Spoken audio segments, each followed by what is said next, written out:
We are often told the internet killed collective attention. Between personalized algorithms and endless streaming options, culture splinters into millions of isolated digital bubbles. But in November 2022, Taylor Swift announced a live retrospective covering all 10 of her studio albums. Live Nation configured its servers to handle a projected capacity of roughly 1.5 million verified fans. Instead, 14 million users flooded the system simultaneously. The ticketing infrastructure buckled under the weight. Servers completely crashed, the public sale was abruptly canceled, and millions were left stranded in frozen digital queues. The fallout reached Capitol Hill. Senators launched antitrust investigations, dragging Live Nation executives in front of a congressional committee to answer for an apparent monopoly over the live music industry. Before a single ticket was scanned, the tour demonstrated a scale of demand that existing corporate infrastructure simply could not support. The structural failures online were a direct reflection of the physical spectacle being built on the ground.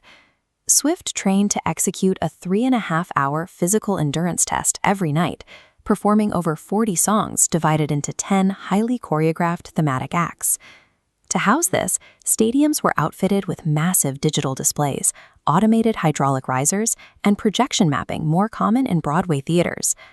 Moving this miniature city required a dedicated fleet of 90 transport trucks, hauling sets, lighting, and wardrobe from state to state.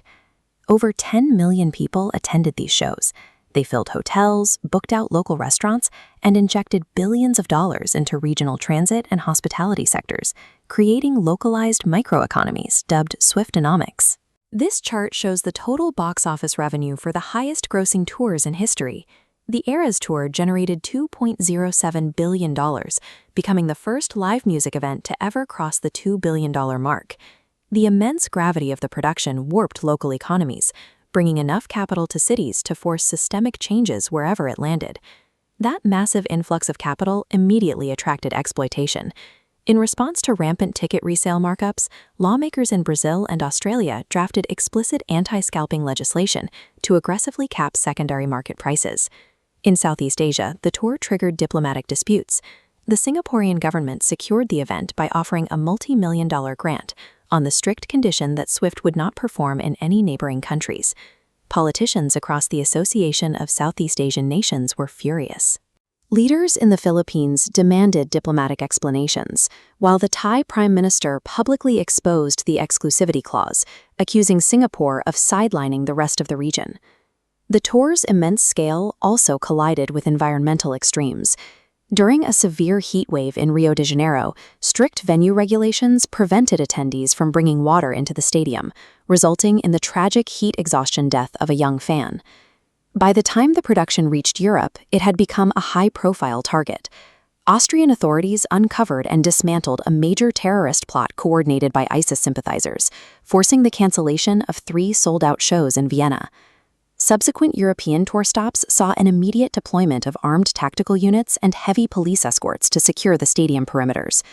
In London, these security requirements sparked a political scandal. Top government officials allegedly pressured the Metropolitan Police to grant the tour top-tier, taxpayer-funded VVIP protection, a level of security normally reserved for heads of state.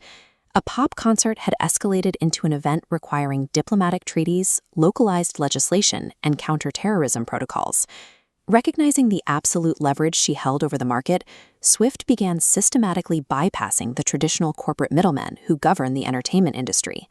Instead of selling the Eras Tour concert film to a major Hollywood studio, she negotiated a direct distribution deal with AMC Theaters, cutting out the distributors and dominating the global box office on her own terms. She executed the exact same strategy in publishing.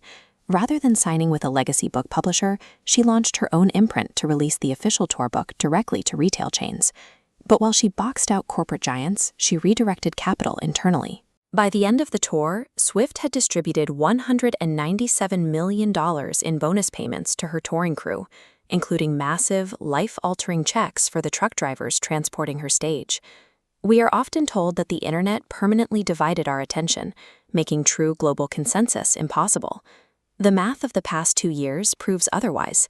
The monoculture still exists. It has simply concentrated itself into a single entity. Over the course of 149 shows, Taylor Swift overwhelmed ticketing monopolies, altered gross domestic products, and dictated international diplomacy. She no longer navigates the music industry. She is the industry.